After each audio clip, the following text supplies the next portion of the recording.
And now it's time again for the 1-800-FUNK-SAUCE.com show. We'll interview some guests and they'll tell us what they know. It's the 1-800-FUNK-SAUCE.com show with Funky Frank and the Red Hots and your host Joel Soul. It's the 1-800-FUNK-SAUCE.com show.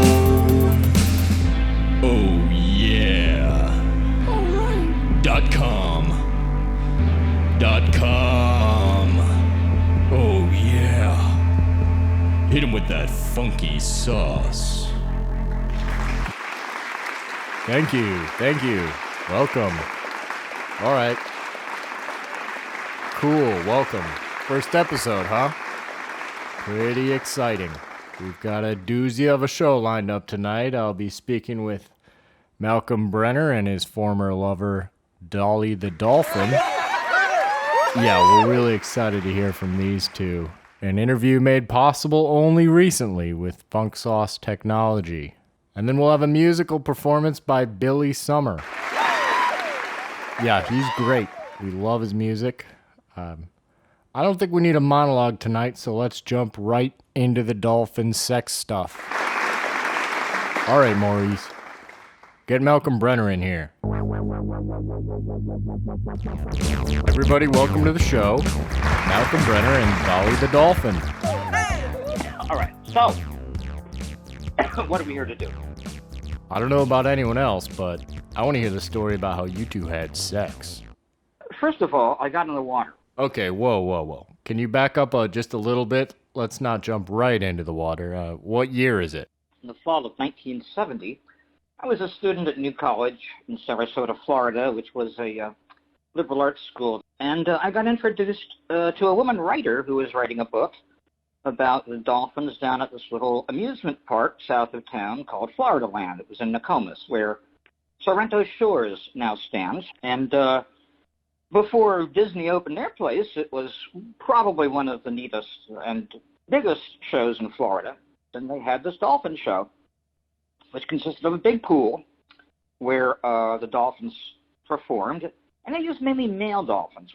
And I was also introduced to Dolly, this one dolphin who was in a pen by herself, a sea level pen, because the park was right on Lemon Bay. I was given carte blanche, basically. I could go down there anytime, and I did about once every week or 2 weeks. As I got to know Dolly, she started doing something very unusual for an animal. She started courting me. And what I mean by that is she began to devote sexual attention to me. She did this at first by swimming forward and rolling over belly up and gently soliciting her private parts for stroking. People go nuts for some reason when I use the term marine biologists do, which is genital slit. And at first I was embarrassed by this, and I tried to discourage it. Dolly would not, however, be discouraged. Eventually the park was sold. Dolly and Jimbo, who was one of the male dolphins that she seemed to be fond of, were the last two left. And I went down there. She and Jimbo were in a pool together. I got in the water, and Jimbo made for me like a homing torpedo. And then she intervened, and I felt, didn't hear, felt the thumb through the water. And she reappeared. She had a little scratch mark behind her eye. Dolly went up to two boards separating the pens, and there was a gap between them that was just about as wide as her body. She collapsed her lungs, turned on her side, wriggled through that gap, turning back upright so her flukes could get through. Here was a way she had figured out how to get some privacy for us, because the other dolphin wouldn't follow her. So we had privacy. And I spent half an hour finding out how to make love with her, and when we finally consummated our relationship, I think we were as deep into each other's minds as we were into each other's bodies. I really don't know any other way to explain it. It's just like I knew what she wanted and she knew what I wanted, and we fit together like two pieces of a jigsaw puzzle. Just for the record, I'm not gay. She took me underwater while we were making love. And that was where I climaxed. And I heard her groan as I came. And I was aware that something profoundly ancient and very wise had reached out to me. Very few things in my life, mainly drug trips, have been as intense as making love with that dolphin, and nothing is clear. We weren't really two separate species. We were like one. How do you get consent from a dolphin, you know? And in this case, it was the dolphin getting consent from me. They don't hesitate to let you know when you're in the water with them, you don't have a chance. You don't have a chance, buddy. Yeah. A Navy SEAL doesn't have a chance against the dolphin. Give me a break, and they're the best swimmers in the world. At one point, when I wouldn't let her masturbate on my foot, she threw herself on top of me and pushed me down to the bottom of a 12-foot pool. And that's how we ended up making love. Do you have a favorite song? I have several favorite songs. I think really my all-time favorite is the Schoolyard song by Pink Floyd, you know, We Don't Need No Education. Yeah. Another Brick in the Wall? Oh, yeah, Another Brick in the Wall. Nice. That is just an awesome piece of music. I was just listening to it on the radio. We're sending Tom Cruise into space now. You hear about that? Female ducks, for instance, have an extra passageway that leads nowhere, but they can divert the male duck's penis into it. He doesn't care. Yeah, that duck sex stuff is wildly fascinating to me. Like, I've read a few articles. It is insane. Yeah. Oh, yeah. Now, dolphin foreplay is very vigorous, as you can imagine. Oh, we should before I forget, we should plug your stuff. We should plug your Oh, okay. Yeah. Yeah, let's plug it. MalcolmBrenner.com. All right, and that's where you can go and purchase any of Malcolm's books or other works. I'll see you, Joe. I'll talk to you soon. Thank you. So long. All right, cool. Next up, we have musical guest Billy Summer performing Butch Cassio the Lion off of the upcoming album Royal Palm, which is due out this fall.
desire dreams, with hidden the vision, J Sparkle, the pudding, Buscacio, the line,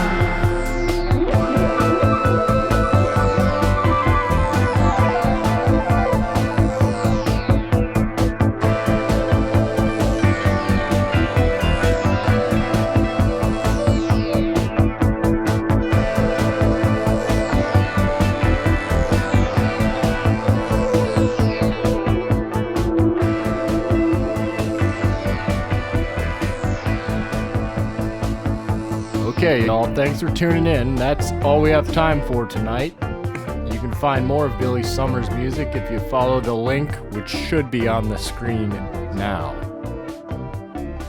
We will see you all next week with a fresh episode. Until then, stay funky, y'all. Alright, turn off these fucking cameras. Let's get lit. the pilgrim.